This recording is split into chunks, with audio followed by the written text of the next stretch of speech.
ওরা শুধু বারবার করে গেছে ব্যবহার, ওরা শুধু বারবার করে গেছে ব্যবহার।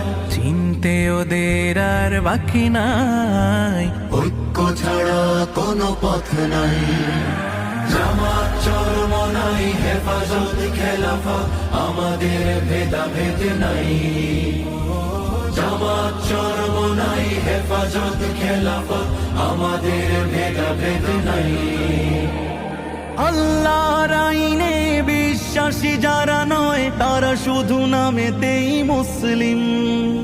মানব রচিত তন্ত্র মন্ত্র সব মানে না তো প্রকৃত মুমিন। আল্লাহর আইনে বিশ্বাসী যারা নয়, তারা শুধু নামেতেই মুসলিম। মানব রচিত তন্ত্র মন্ত্র সব মানে না তো প্রকৃত মুমিন।